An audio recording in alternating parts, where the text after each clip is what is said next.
to Apothecary After Dark.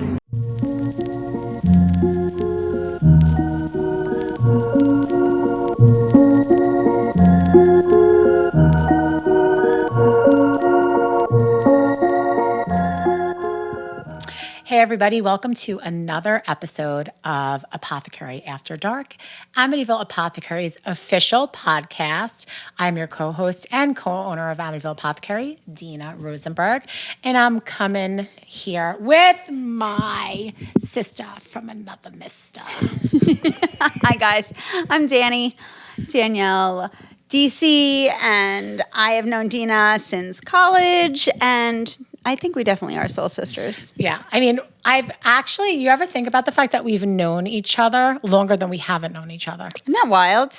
And you get that old where that happens, you guys. It's really amazing. And, you know, the fun fact about us is we have the same exact birthday, the same day, and it's less than 2 hours. I did figure out the time. Yeah, I think she said like an hour and a half or so. Like something like that, yeah. Yeah. So I'm like an hour and a half older than you. And we were born in almost the same spot. So yeah, wild. So we definitely have a crazy coincidental life, but there are no coincidences. And so here we are on this amazing podcast coming to you with something really fun. Yeah. So Dina disappeared earlier as we were setting up for this filming, and I was like, where'd she go? And then chaos witch that she is, she came in like a little tornado, arms full of these lovely products that you see here in front of us, many of which look like regular kitchen products. Mm-hmm. And you are correct that they mostly are every common, products that pretty much you could find anywhere.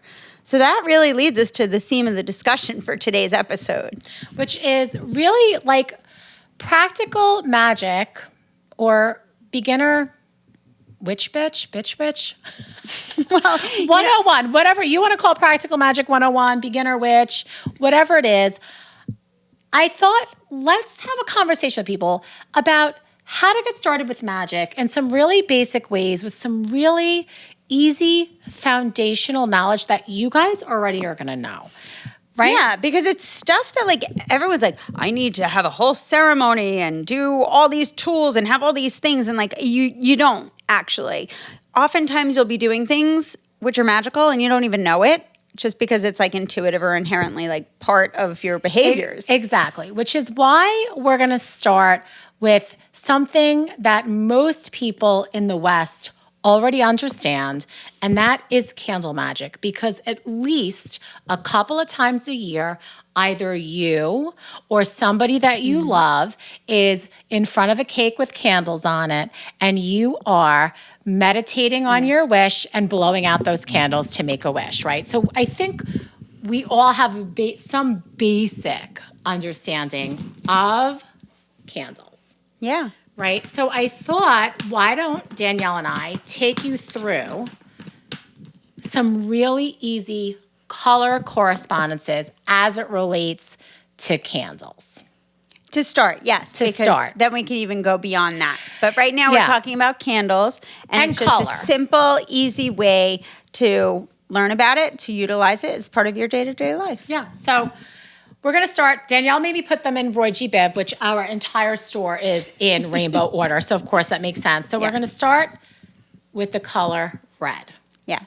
Now, do we really need to tell you what the color red is about? I mean, everybody knows what red is. Well, red can be a lot of things, but as it relates to metaphysical and spiritual, it represents the root chakra. Right. It represents root ground, but it represents power. Strength. Sensuality in a lusty sort of way, right? I'm thinking red lips, red heels. Totally. Red nails. Fiery, hot, vitality, empowering. Yep, exactly. Fortitude. Did we say protection? Well, absolutely but protection. Like protection in like an FU way. Right, a little bit of a different angle on protection. There are it's like a types. punch. Yeah. It's like a powerful, strong protection. So it's so interesting because somebody had asked the other day, they were coming in for a red string bracelet. And red string bracelets, some have 7 knots, some don't. They actually weave their way through different cultures. And somebody came in and said, what's with red? Why red string? And I said, the color red really has so many meanings across so many different cultures and religions. But what's really interesting is a lot of times the color red is a warning. Think of a stop sign, stop. Sometimes plants or bugs that are red are poisonous, or snakes that have red on them are poisonous. So it's almost like the universe has conspired to make the color red like a universal warning system. Well, even the male version of the cardinal is so bright and bold, but the female is very muted. Yeah. For protection. Exactly. So the male is the protector. So I think it's just fascinating because everywhere, once you start making those associations, as you look around, it becomes more evident. You're like, oh yeah, I didn't even consider that. But these associations are something, if you think about it, you don't really need a magical correspondences book to understand this. If you think about how you feel with the color red, that's what you want to lean into with your magic and your candle magic. So, for example, these are called chime candles, by the way, and these are really great because they're like $1, and you can do quick magic with these. I think they burn in like an hour? Yeah, about that. Yeah, so like pretty quick. And you can get something called a chime candle holder, right? So I have one for Danielle. They're ceramic. I have a little cast iron one. Or you know what? Like sometimes you just don't have all the tools. It reminds me of sometimes like my husband will be like, I can't put it together. I don't have the tools. Like just use what you have. Don't get nervous. You do the trick where you're like putting a little wax and you're just putting it on a ceramic dish. Yep. We don't have to get crazy and spend all this money. We could work with what we have, right? It works great. Just fire safety always. Like don't leave candles unattended. Make sure it's not going to topple over and set the keep rug it away on top. from Yeah, pets. exactly. No children using flames. There's pretend flames. Kitten tails, like keep kitty tails out of it. Exactly. So, let's talk about, you have somebody at work that's, making the face at you, or, somebody that's maybe a little jealousy or a little annoyance. Right. And you're just like, I want them to back off and stop. So you can use either a skewer. This is an old nail. It doesn't really have a very sharp point because this is like hundreds of years old. But you could literally just like carve the word protect onto the candle. And for protection work, I like to call in the energy of Archangel Michael. Durga is also, she's a Hindi goddess of protection. So there are also correspondences with like the red as well as the blue. So it's super easy. And then I think what you do for me is I like to sort of like sit and just like gaze at the flame and meditate on creating sort of like a bubble of protection around me. Like Danielle said, she likes to call in Archangel Michael. I do too.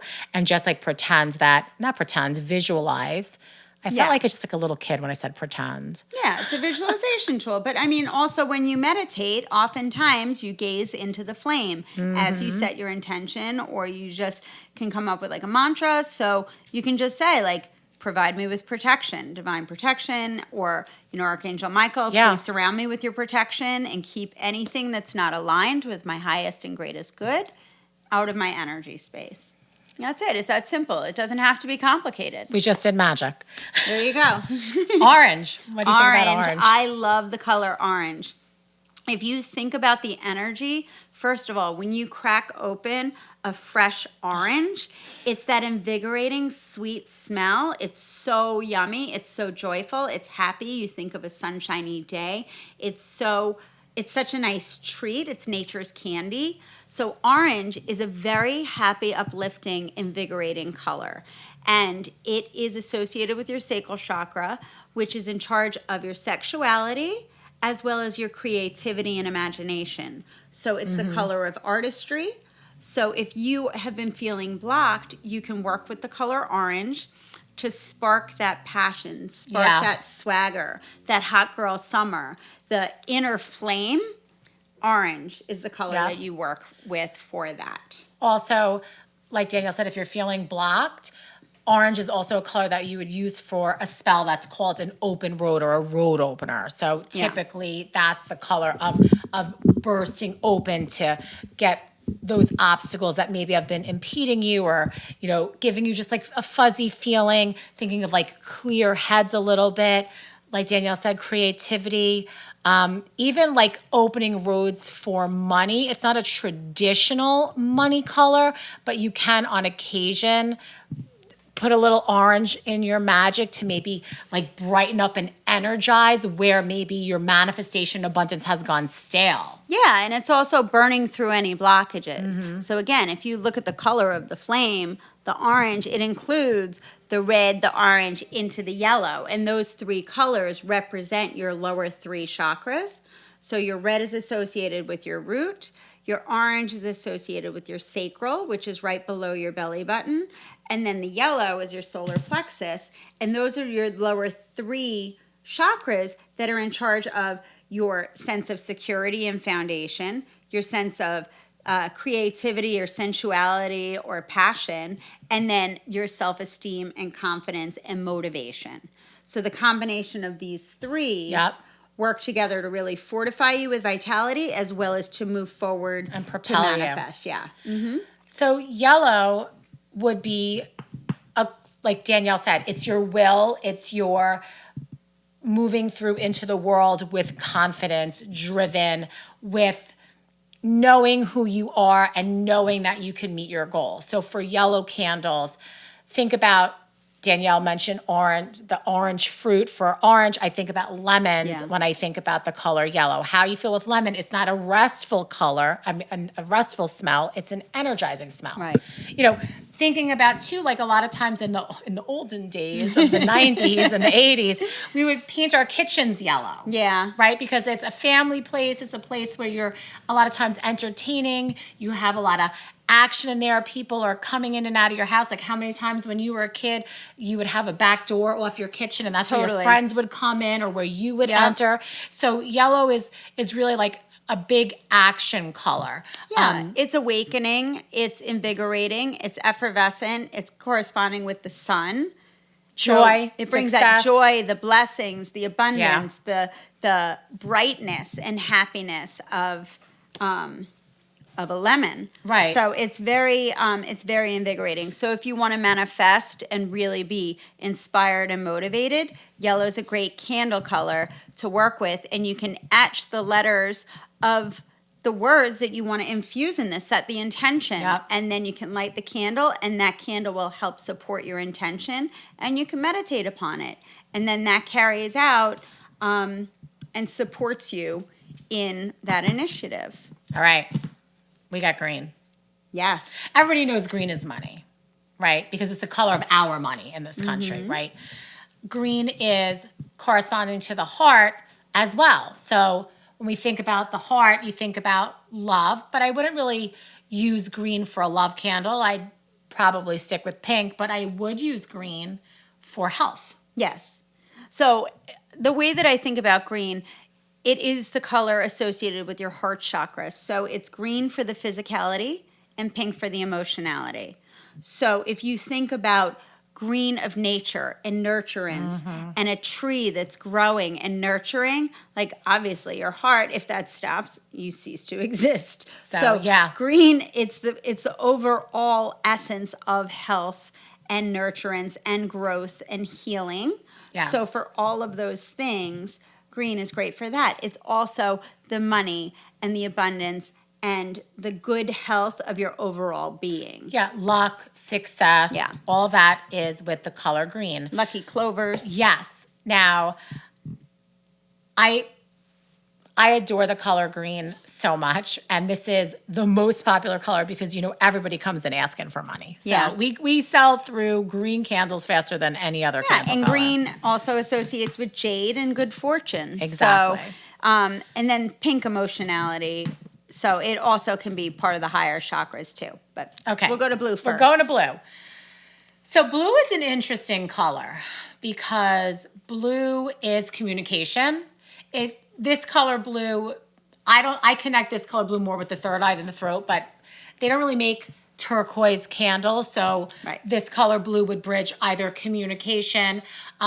Sometimes you get into an argument with a friend, a spouse, somebody important to you, something at work, and you want to clear that communication up, bring them to the table to you so you could hash it out and open up communication. That would be blue. Yeah. Blue is peace in the home. Are you fighting a little bit? Tensions, peace in the home would be blue. But protection is blue. Well, also the association with Archangel Angel Michael, Michael. yeah, is blue. Yeah, so It's a more, I think it's like a foundational protection. It's not like a smacking people down protection. it's softer. Right, Yeah. so it's like- it's more like fortifying and nurturing. Right. So like, for example, it's the difference between you're in your house and you put your alarm on, blue, yeah. right? You're in your house, and I'm thinking Home Alone when he puts the hot poker thing on the doorknob, right? And the guy goes to turn it, that's red. Or like the cinder blocks on the road. Yes, that's red. So Right. two different ideas of protection. So that's blue. Right. Again, It's very peaceful Very and peaceful. calming. So if you want to bring gentle communication, you could work with a light blue. It's your throat chakra. So if you're really like stuck and choked up, you can set your intention, carve it in, not only with letters, but you can also create symbols and sigils Yeah. to represent the intention that you wish to achieve. blue is also the color of justice work. So, for example, like a court candle, like if you want to have a little bit of luck, you're going to court for something, you would also use blue. Right. Yes. Blue. Purple. My favorite. So pretty. I love purple. So this represents your crown chakra, which is your connection to a higher realm, to collective consciousness, to your sense of spirituality, to your higher self, to your spirit guides. And oftentimes, especially during high holy days, like at church, you'll see purple and white candles because they're very high vibrational and tapping into the spirit realm. So if you want to really enhance your intuition and raise your vibration higher, purple is a great choice to work with. That's why a lot of Halloween stuff you see purple heavily used. So it's associated with the spirits. If you want to, like Danielle said, tap into your intuition, open, maybe access your spirit guides, purple is the way to go. So we talked about the heart, but We here we're did. back to pink. Pink is love calling, love drawing, love healing, love uncrossing would be your pinks. I also like to use pinks for bringing back like that childhood joy. I was going to say Right?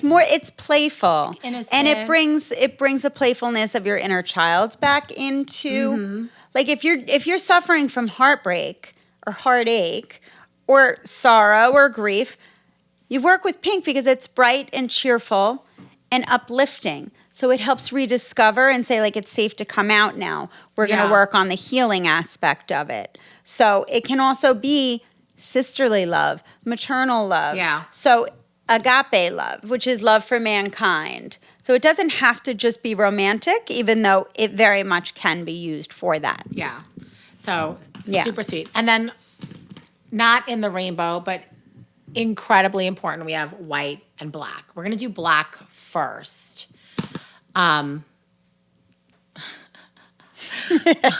So I gotta tell you, we hand Maniacal laugh. right. Well, we hand carve candles here. We dress in hand carved candles, and I do a lot of them. Danielle does them. The other staff members do them. You can order them online. We can ship them to you, or you can come in the store and we can make them for you. It's a very, very, very rare occasion that we will carve a candle for you in black. Yeah. Black is a level of protection that is the most severe. And keep in mind a lot of the times when we're doing consults with customers, they're telling us the story from their perspective. Right. Right?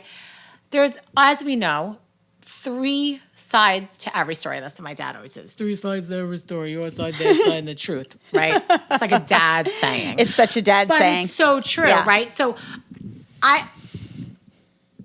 there are occasions where it's definitely warranted. right, but if I'm just meeting you or Danielle's just meeting you, we're probably going to start with blue.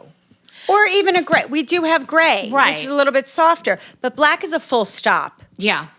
It's going to stop you in your tracks and ground you there like an anchor. Yeah. So black, I always say it's like obsidian. It has a little Right. asterisk. My dad can't say the word asterisk. By the way, he calls it an arister. And because of that, I literally want to call it an arister and I can't say the word asterisk. So asterisk, okay? Use with caution. Try some other easier colors unless it's really like life, limb, property, right? Yeah, I mean, listen, if someone's coming at you and your family and you need strong protection, there is a time and a place, in which case you pull in the big guns, and that is Right. black. And you set up protection sigils, and I'd probably line it with black salt as well. Yeah. And just, but it's a heavy situation. So we try to take preventative measures and protect Yeah. ourselves first. But sometimes, hey, it's got to be done. Right. But proceed with caution. Yeah. And then finally, white. What's The most versatile. Right. What's great about white is white could be used for any type of magic. You don't have red, use white. You don't have orange, use white, et cetera, et cetera. White could be used for everything. It's also for ancestor work, honoring your ancestors. It's getting into a darker time of the year. We're getting towards Halloween and we're going towards Yule and the long nights. This is a beautiful offering to your ancestors to light a candle in memory of them and just sit with them in memory. It's very purifying. It's very refined. Mm-hmm. It's versatile. It can be used to support any intention, as Dina said. One of the things that we like to do is we use colored glitters. So we'll etch our symbols and messages into the candle. And the ones that we do are the larger 7-day candles for the heavy etching. But for a simple intention, you could do some light etching and then use some candle work with sparkles or glitter. But also you can use herbs too. You can crush up herbs or place them around the bottom. Again, just use fire safety caution. Herbs are flammable, so a little Yes. goes a long way. You don't have to do like Less is more. Yes, less is always more more. because it's all about setting the intention work, and it's just as effective. So I hope this resonated with you. I think we have time for a little quickie card pull. Like we like to close our Yep. episodes with a look forward, just a collective energy. We hope this makes sense to you guys. And I want you guys to really lean into how do you feel wearing these colors? And that's going to also help you associate those colors with your magic. How do you feel in red? How do you feel when you wear yellow? This is a great book. Yeah. It's the complete book of correspondences made by Llewellyn, which is a publisher. It's been around for a long time, but there are tons of notes of correspondences, of different colors, of different crystals, of different foods, of different scents, of different oils. So like really, as Dina's saying, think about how you feel when you eat foods of those colors, when you wear clothing of those colors. If you're feeling unsafe and ungrounded, wear red. Like it really is amazing. This is one of our books. We have many, many books, but you can get a book on candle magic, practical candle magic, and just start very simple. Yeah. 1 hour candle, super simple. Work with what you have. Don't overthink it. Don't get nervous. Yeah. So we're going to pull a card for the energy from now until the Next episode. podcast, just like a little collective look-see. Okay. Tina's pulled her card. I didn't look I at what did. she pulled yet. This is the one I'm pulling. Oh, Oh, no. it's a favorite. My most dreaded card, the 3 of Swords. So in this deck, the Lightseers deck, I find this art just so evocative and like heartbreaking because she's crying and her heart has been split open and there's 3 swords in there. So she's been through it. She has definitely been through it. It's okay. Don't get nervous. No, it's okay because the thing is, she's been through it. It's in the past. So now it's time to heal. So you can turn that upside down and shake out those swords. And then we can light a pink candle. Yeah. And we can focus on the healing. Don't worry, the night's coming to your rescue. There you go. The night's coming to your rescue. So, you have a little heartache, but there's always somebody that will, like Mr. Rogers said, look for the helpers. Totally look for the helpers, because I think everyone's been going through something, and there's just been a lot of divide. So maybe that's, this is the collective energy. Yeah. So let the healing begin, and let's focus on setting the intention for moving forward and strengthening and brightening. Yeah. And we wish you peace and comfort until the next episode. Check us out on all of the social medias. Share this episode with all of your friends. Let us know if you have questions and also your perceptions about working with these candles and colors. Yeah, drop a comment. Let us know. And we'll see you again next time. All right. Thanks for joining us. Bye, guys. Thanks so much for listening to us today. We look forward to connecting with you again soon, so be sure to come back for the next episode. And make sure to follow us on social media. It's the fastest way you can get in touch with us at Amityville Apothecary, Instagram, Facebook, TikTok, and YouTube. And of course, subscribe to this podcast. We are eternally grateful for your support.